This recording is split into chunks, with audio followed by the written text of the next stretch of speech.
Hey guys, what is up and welcome to my channel. It's a Hardback Life. My name is Jordan and today we are going to be doing the musical theater book tag. Now you guys, I am super excited about this one because I love musical theater. It's been something I've watched growing up and then finally succeeded in doing when I was a freshman in high school. My first musical I auditioned for was called Once Upon a Mattress, which is about the story of the Princess and the Pea, if you don't know. Anyway, and then Footloose the Musical was the other musical I did in high school, followed by many others I did in college and around the valley. Anyway, like I said, I'm super excited to be doing this, and I found this online on YouTube.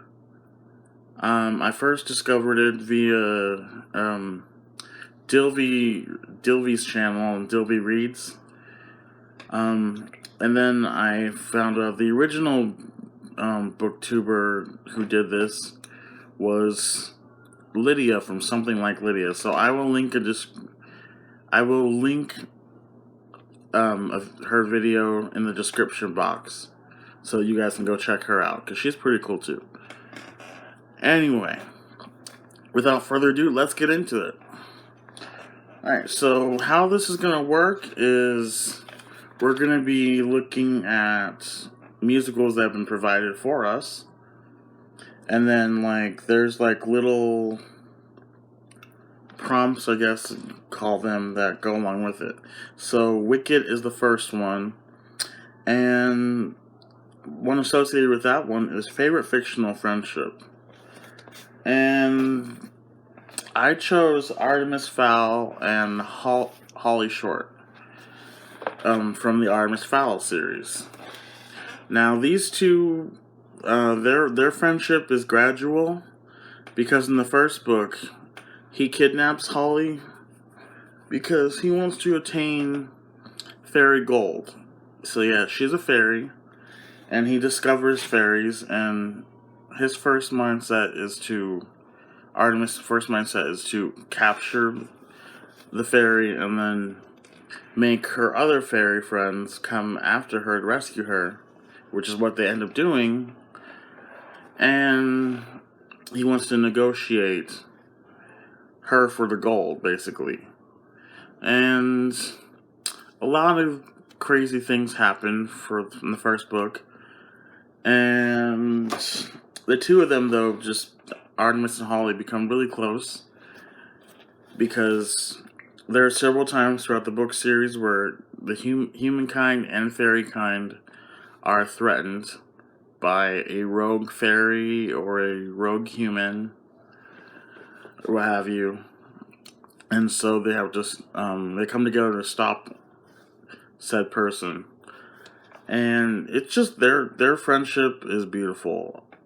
They do anything for each other, and honestly, you have to read the book series because I'm trying not to say any more and give it away.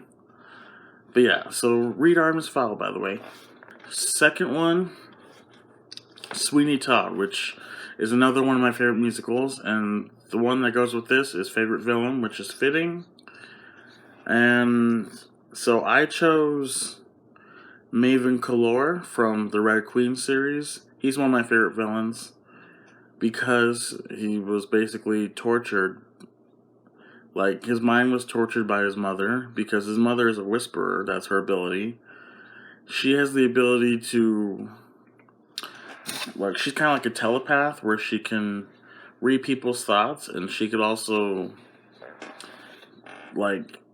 change the bits and pieces of, how a person's mind works or whatever, or just, take memories and stuff like that. And she plays upon her son's, jealousy for his brother, his half-brother.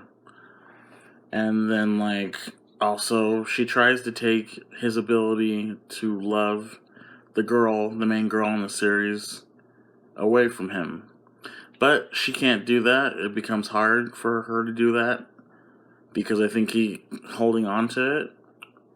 And instead of love, his love for her turns into obsession.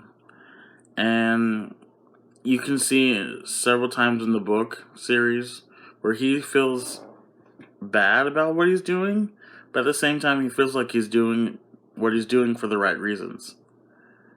And there are several times in the book series where you think he's going to be redeemed, and he doesn't, because he goes back to his current way that he is because of his mom. And so, yeah, that's why I love Maven Kalor, because he's so complex and just an awesome character that you will love to hate, and then love at other times when you feel bad for him. So that's that one. The next one I'm going to talk about is Phantom of the Opera. Now, this is another least favorite musical of mine because I've listened to it and seen it so many times because my friend Danny is obsessed with this show. Like, every time we want to hang out, he'll be like, hey, you want to watch Phantom of the Opera? I'm like, we did that last time. And he's like, I want to do it again. I'm like, ugh. But anyway, so that one is favorite love triangle, which makes sense because there's a love triangle between the characters Raoul, Christine, and the Phantom in the Phantom of the Opera. And my favorite one would be between Will, Tessa, and Jem. And I love all three of these characters in the Infernal Devices so much. I think they need to be protected at all costs because their relationship with each other is just so beautiful, and each one of them individually they're so great. And then Will and Jem, their friendship alone, that needs to be protected. They do anything and everything to help each other.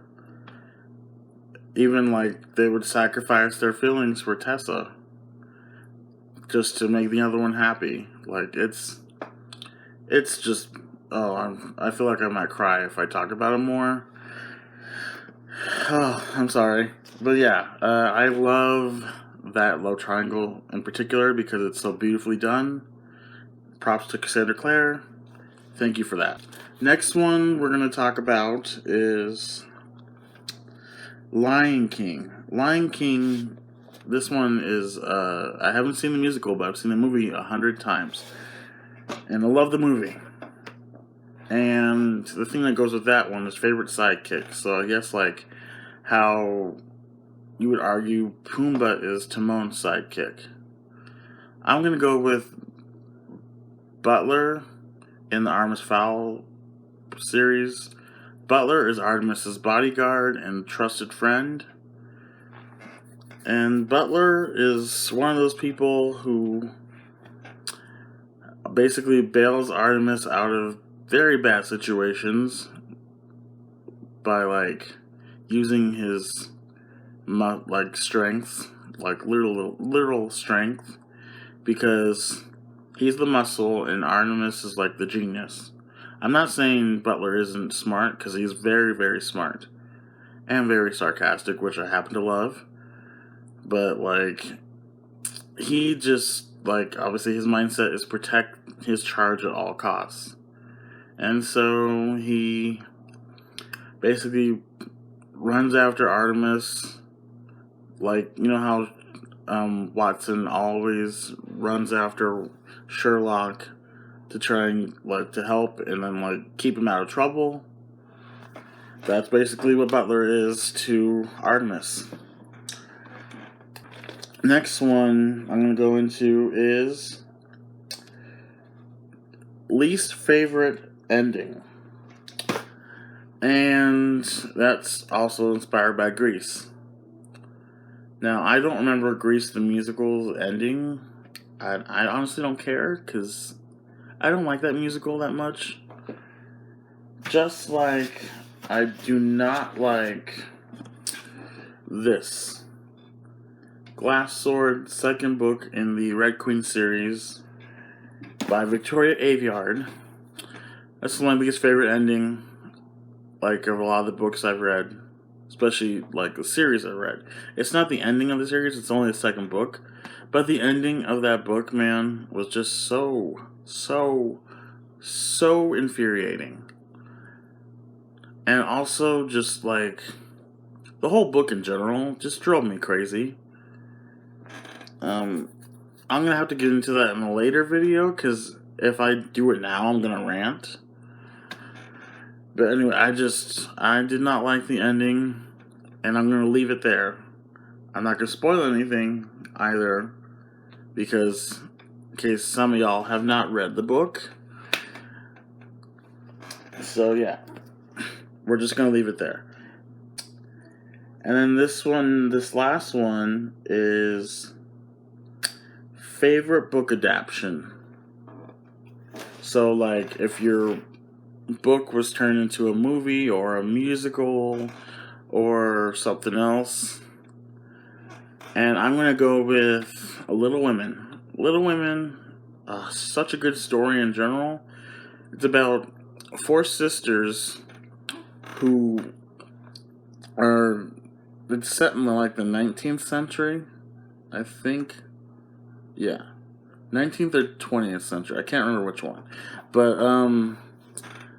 the oldest sister is basically wanting to take charge and live her own life, despite, like, she's like very independent. Like, I don't need a man to do this or whatever. And all sisters are completely different from one another. I love that. I've read the book. It was a while ago though, and I've seen the original movie, which I think came out in the 90s.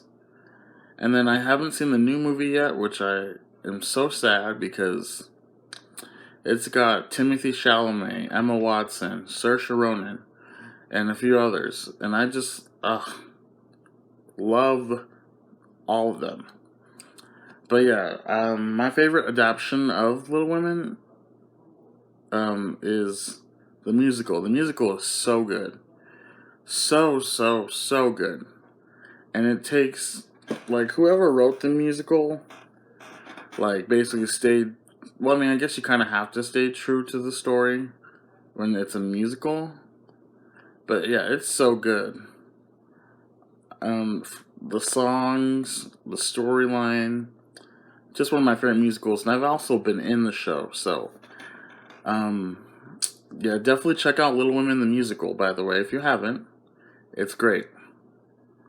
So there you have it, you guys. That's my musical theater book tag.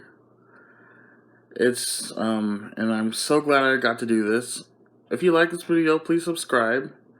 You can also find me, by the way, on Goodreads under my name, Jordan Ricks, and also I have an Instagram page called Jordan Reads a Lot. Alright, see y'all later. Bye.